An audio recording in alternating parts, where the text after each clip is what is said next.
A very quick background here and overview. I know most people are aware of Cody and the story and the timeline, but some might not. On Monday, January the 31st at 9 a.m, Cody's dad called the police. Corey said his 4-year-old son was missing. He said he didn't see him since 2 a.m. and couldn't find him. It was unclear what happened. There was no Amber Alert issued. Immediately, the cops started questioning him, and there was huge red flags. Corey is a father of 8, a retired first-class sergeant from the army. He gets about 1,700 quid a month from his retirement, which I thought would be a small bit more, considering the position he retired from. At the time Cody went missing, he was wearing all black clothes and Spider-Man flip-flops.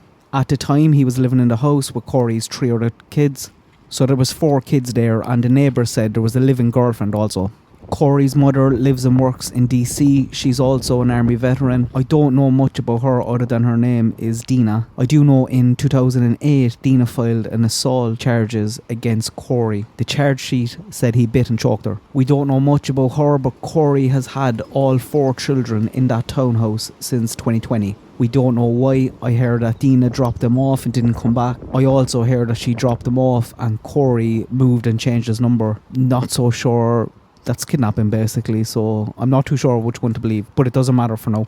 Police arrived at the scene when they got the call from Corey. Like I said, he said he didn't see him since 2 a.m. We don't know the details here. It doesn't look like he just popped his head in the door and looked at him when he was going to sleep, because he had flip-flops on. Maybe they were just missing from the house. But you can see already why the cops had lots of questions. He didn't suddenly vanish into thin air, and your guess is as good as mine as to why a 4-year-old is up and about at 2 a.m. Dogs were brought in very quickly. The FBI were called in, planes, drones, the works, everything. They didn't find very much, and very fast the focus kind of just shifted onto Corey. He immediately went to the police station. He volunteered to give answers, and then the following day, on February the 1st, he was given a polygraph. I'll come back to that. The same day, February the 1st, the search kind of ramped up. Volunteers, neighbours, community organisers, everyone got involved. No sign of anything, nothing anywhere. The other 3 kids were immediately pulled away from Corey as well, which isn't a good sign when they're so quick to pull the other siblings out. The following day, on February the 2nd, police said Corey was the sole person of interest. They asked people for any details on Corey. They wanted to know who he hangs around with, where he shops.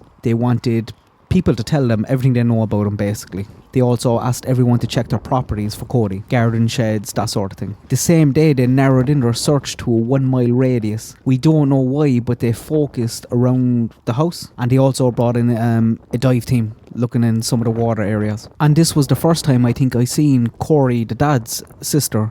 She was at one of the searches and she was talking about him being down in the police station and that she wasn't allowed to see him. They said he wasn't under arrest and that he was volunteering. And I thought it was a bit odd that she wasn't allowed to talk to him, or he wasn't allowed to talk to her, because he's not under arrest for anything at this stage. The following day, on February the 3rd, they started handing out flyers. 40 specific pointed questions. There was 3 questions on the flyer. Do you know Cody, his father Corey, or his siblings? Have you seen Cody, his father Corey, or his siblings since Christmas? Do you live in Buckaroo Point Apartments and have a Ring doorbell or other surveillance cameras?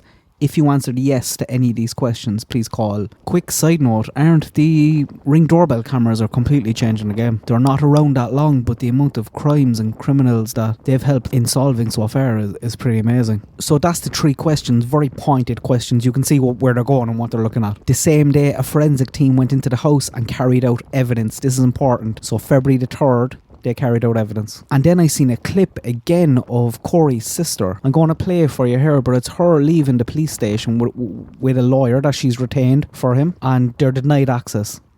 Unfortunately, we can't comment at this time other than to note that the police are not allowing us access to Mr. Bigsby. Okay, so it's not that he don't want to talk to you. The police is not allowing you access. I have been told from the officers. That's exactly correct. Oh, wow. I have been told from the officers that they will not advise him that we are present to speak with him, and that he has not requested an attorney, and they will not advise him of our presence. Jeff Ambrose, I think, is his lawyer's name. But they were denied access. Corey's sister was standing by his side. She was saying she thinks Cody is alive, but I just found it very unusual. And I posted, I think that night when I seen the clip, I actually seen her on Michelle Walks. Michelle's other channel. I posted to my community tab, the members only one, just saying, seen this, thought it was interesting and unsure of the legality. I posted in the comments as well underneath that it must be okay because the police said he didn't ask for a lawyer, but it just looked a bit dodgy. That same evening, they arrested Corey. Not for anything got to do with Cody's disappearance, but during the interviews, he admitted to leaving the kids at home alone on 2 separate occasions. On December the 13th, Corey said he left Cody and the twins at home for about 3 hours while he went to buy a car 30 minutes away. So he left the 4-year-old and the 2-year-olds behind. He said, and the police told us this, that he didn't want to take him because they were too much of a burden to leave the house with. So he got 3 felony charges here for this because there was 3 kids. But again, he admitted on January the 25th, he left 4 of the children at home for 2 hours. He went to several different locations. We don't know where he went. He got 4 felony charges for this. So 7 altogether, and he was charged that night after the lawyer turned up to try and talk to him. It is interesting that they're looking for information from before Christmas, so I'm not sure the cops even believe that Cody was alive for the 25th charge. Did something happen to Cody, and was Corey trying to get rid of him during that time? He was interviewed for over 100 hours over multiple days. And finally, the following day, on February the 4th, his lawyer finally seen him, told his attorney that he asked for one twice, and at this stage he stops cooperating with the police. Searches are continuing. There's still mad searches going on. The police chief, Talbot, was asked about this then that day at a press conference. And initially, to be honest, I liked this guy. I thought he was very assertive, very clear, very focused, but I'm not so sure now. This is what he said on February the 4th when asked why his lawyer was turned away from the police station the previous day on February the 3rd. Why was it so hard on yesterday for his lawyer to get into the jail and speak with his with the father? Why was the lawyer denied access on yesterday to speak to his father? Thank you. Mr. Bigsby is a 43-year-old man who's had a full career in the Army. He retired from a position of authority. He seems to be quite intelligent. He seems to be quite capable, and part of his capabilities seems to be understanding his rights.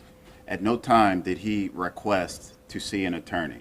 Had he made such a request, we would have honored that request. The following day, on February the 7th, forensic team went back to the house, took away a load more evidence bags. On February the 8th, Corey was in court for the felonies for leaving the kids at home alone. He was given no bail here due to going AWOL in the army. His estranged wife was there, his sister was there, they were there supporting him, but he was denied because he was seen as a risk because of this past AWOL, which I don't know how he got away with that, because that's a no-no in the army. Like, on February the 9th, the following day again, Police Chief Albert was talking again. He said there's solid evidence, it's clear, there's nothing about it that's mysterious to them. Said he didn't want the whole thing to turn into a circus. 3 days later, February the 12th, they found a jacket near the home, but they haven't confirmed whether this is Cody's or not. And then 2 days later, on February the 14th, just 3 days ago, the police chief gave another press conference updating us. Here's the clip from that.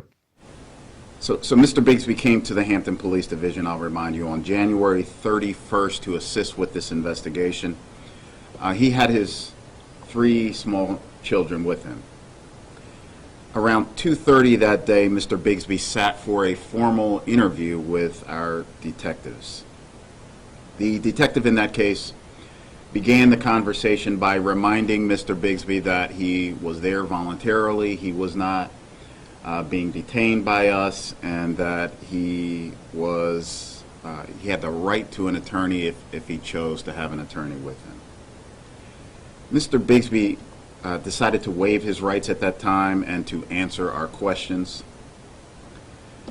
He continued to answer questions for several hours, and at some point it was suggested that we would like Mr. Bigsby to take a polygraph examination. Part of that polygraph examination that wasn't given by our agency, it was in fact given by a federal agency, involves, again, being reminded of his rights to an attorney, a right not to speak, a right not to incriminate himself. He received and he waived those rights, and he took the polygraph examination. Upon the conclusion of the polygraph examination, Mr.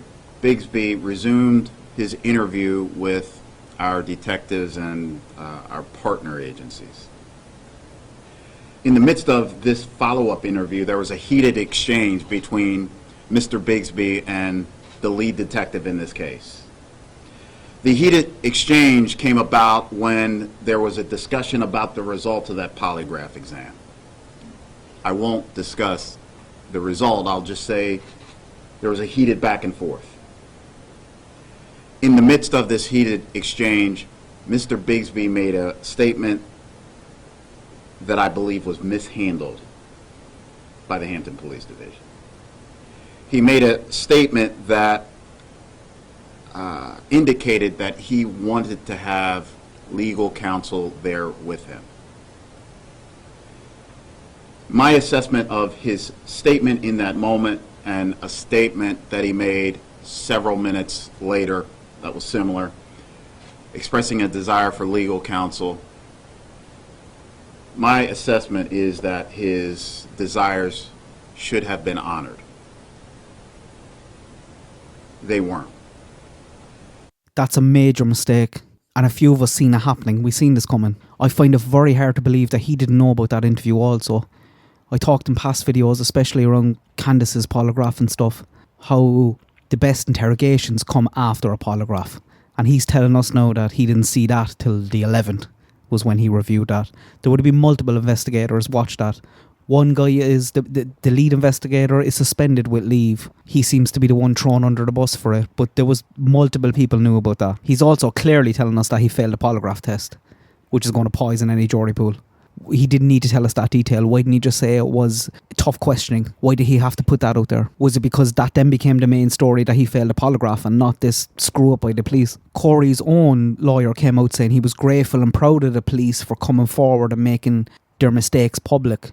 I'm sure he's a much, much smarter guy than me, but I think he played it wrong here. If he left some of that, this is definitely going to go to trial. He's going to be charged. But if he left that, go to court, go to trial, then it will be a mistrial with prejudice, it'd be thrown out. But they can carry on, but it's a major mess up because remember, this was the following day. This was on February the 1st that this happened. So all the evidence that they went and gathered, if that evidence was a consequence of anything that he said to them and you could make a good argument for it, then that's fruit of the poison tree and none of that evidence will be admitted. Is his sister right? Is the family right that the police focused too much on Corey and didn't try and find Cody? He's saying that they'll have a lot of evidence and a lot of that, no, they're not going to be able to use. And what they are going to be able to use, I don't know, are they going to have enough? It would want to be a lot of evidence to try and charge and convict the father here. He has a trial for the felonies on April the 5th, but there's also a bond hearing on February the 25th where the judge might reduce the bond and he might be left out. But I don't know, is this case screwed now? Again, it all comes back to what evidence they have, but we're now in a situation where a lot of that evidence they won't be able to use. And I'm not sure about this guy. I think he's the police chief. He should have taken the hit for this. The responsibility lies with him. I find it very hard to believe that he didn't see that interview and the arrogance then that he portrayed after it, was annoyed at the questions that he was getting asked. And people were right. He was talking again yesterday, encouraging the community volunteers to keep searching for Cody, but they haven't stopped. They've come out in droves to search for him. They're doing more than their job. It's the police that aren't doing their job. Let's hope they find little Cody safe and well soon. Good luck, God bless, have a good day.